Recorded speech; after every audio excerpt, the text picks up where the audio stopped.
27 अप्रैल और 28 अप्रैल का दिन सिंह राशि के लोगों के लिए कैसा होने वाला है।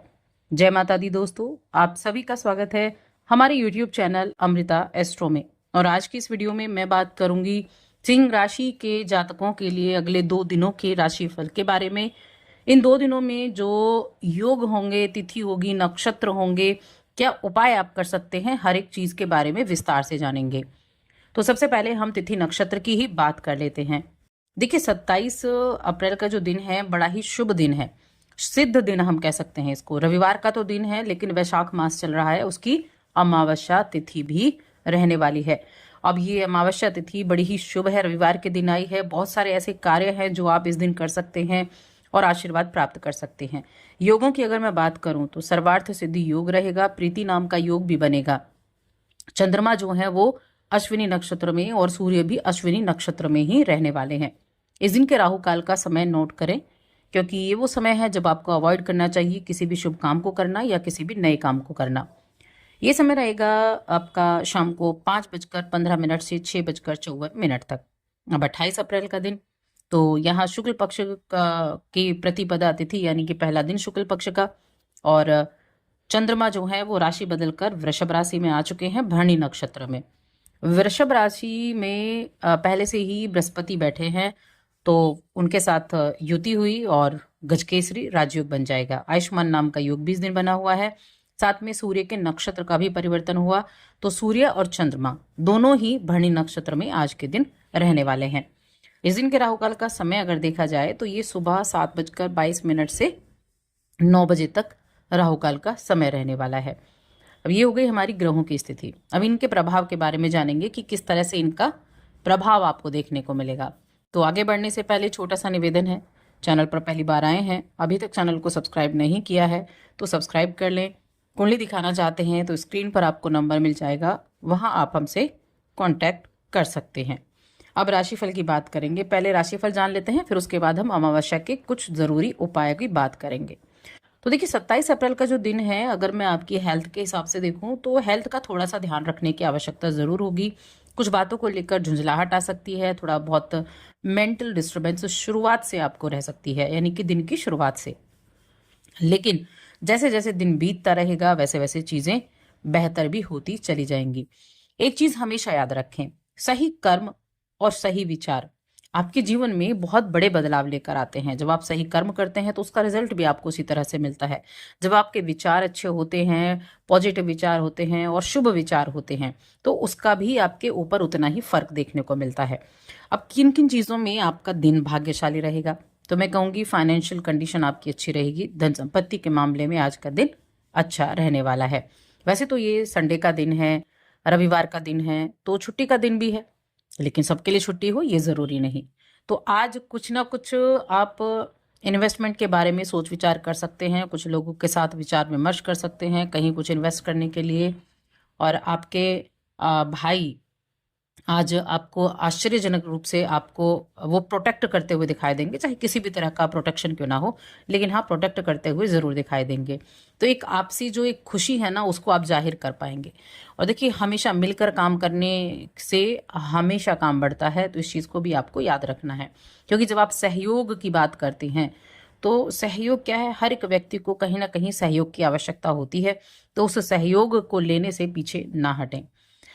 अपने वैवाहिक जीवन में थोड़ा ध्यान रखना है और प्रेम जीवन में भी थोड़ा सा ध्यान रखना है। किसी तीसरे की दखल अंदाजी आपके लिए अच्छी नहीं रहेगी, तो उसमें आपको दखल अंदाजी नहीं करने देनी है, वरना बिना वजह के कुछ तू मैं हो सकती है।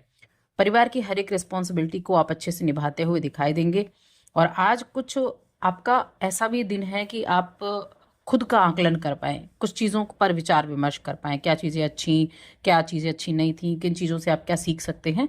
अपने अंदर की बातों को आप आज आकलन करते हुए दिखाई देंगे, जो एक अच्छी चीज़ है। क्योंकि जब आप चीज़ों के बारे में सोचते हैं तो एक अच्छी बुरी चीज़ें आपके सामने निकल कर आती हैं, और अपने कुछ नेगेटिव या कुछ नहीं करना था वो आपने कर दिया हो, तो उसको आपको पता होता है कि क्या आपको नहीं करना चाहिए।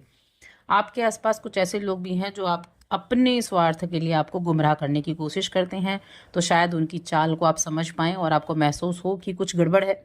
तो अपनी भावनाओं को काबू में रखें, उनके सामने किसी भी तरह की कोई बातें ना कहें, दूसरों की बातों में ना आए, कहने में ना आए। आज थोड़े तुनक मिजाज ज़रूर हो सकते हैं और कहीं ना कहीं कई बार तुनक मिजाजी भी अच्छी हो जाती है। तो ये बस अच्छी जगह पर हो, ये आपको ध्यान रखना है। तो कुल मिलाकर ये दिन कई तरह के चीज़ें बदलाव लेकर आएगा। साथ में खर्चे होने का दिन भी है और जेब ढीली हो सकती है, पारिवारिक जीवन पर खर्च होगा। हो सकता है घर के किसी सदस्य की तबीयत खराब हो, उसके लिए कोई बिल आ जाए, उसको चुकाना पड़े। तो इस तरह के खर्चे आज होते हुए दिखाई दे रहे हैं। अब आ जाते हैं हम अमावस्या तिथि पर, जो बहुत सिद्ध दिन होता है। देखिए, अमावस्या तिथि हमारे पितरों के आशीर्वाद के लिए बहुत ही शुभ माना गया है। वैशाख मास की ये जो अमावस्या तिथि है और रविवार का दिन पड़ा है, जब सूर्य जो है मेष राशि में उच्च राशि में बैठे हुए हैं। तो इस दिन जब आप सुबह की शुरुआत करेंगे तो स्नान आदि करने के बाद में श्रद्धा पूर्वक एक लोटा जल लें और उसे सूर्यदेव को अर्घ्य दें और ओम सूर्याय नमः इस मंत्र का आप जप कर सकते हैं। उसके बाद अपने पितरों के निमित्त कुछ ना कुछ आप दान जरूर करें। देखिए, दान किस तरह का कर सकते हैं। जल से भरा हुआ कलश आप दान कर सकते हैं, तिल दान कर सकते हैं, वस्त्र और पिंड भी आप दान कर सकते हैं, पिंड दान जिसको बोलते हैं, तो वो भी आप कर सकते हैं। लेकिन अगर आप जल से भरा हुआ कलश उनके नाम से दान कर दें, प्याऊ लगा दें, राहगीरों को पानी पिला दें, तो वो भी अच्छा है। छायादार वृक्ष ही लगा दें 2-4 कहीं, तो उनके लिए भी अच्छा है। पशु पक्षियों को खाने पीने की व्यवस्था कर दें, तो वो सबसे ज़्यादा उत्तम रिजल्ट होते हैं आपके लिए इस दिन के लिए, क्योंकि वो आपके जीवन को समृद्धि के पथ पर ले जाते हैं, आपके पितरों का आशीर्वाद दिलाते हैं। अब 28 अप्रैल की बात करते हैं, जहां सूर्य भरणी नक्षत्र में, चंद्रमा भी भरणी नक्षत्र में, वृषभ राशि में उच्च के चंद्रमा हुए हैं और गजकेसरी योग गुरु के साथ मिलकर बना रहे हैं। अब ये जो योग है ना, आपके भाग्य भाव में बना है गजकेसरी योग, और इस योग का प्रभाव आपको जरूर देखने को मिलेगा। साथ में चंद्रमा भी उच्च के हैं।